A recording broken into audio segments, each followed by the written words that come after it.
گرد و خاک میبینم روی سرت. محشر کبرا شد دور برت، رد پاها مونده روی پرت، روی پرت، روی پرت. خون و خاک و عشق رو چشات گل شده، زخم تشنگی رو لبان گل شده. برات ای ماه بی بدک چه بلایی شد این اجل، اصل لبات خاکی از اجل. احلام اصل گرد و خاک میبینم روی سرت. محشر کبرا شد دور من، رد پا مونده روی پرت، روی پرت، روی پرت.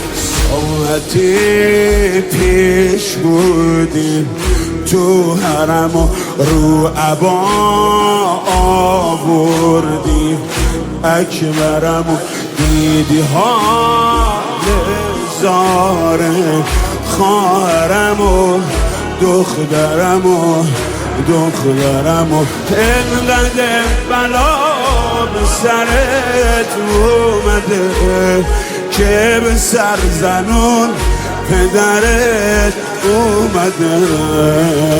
دیگه خونین و پروری حالا هم قده اکبری، توی آغوشم زیر لب داری اسمم رو میبری.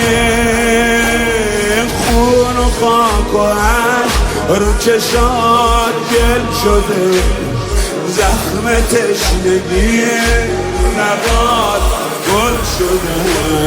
زینبم این بوی پیراهن یوسف رفته از دست من.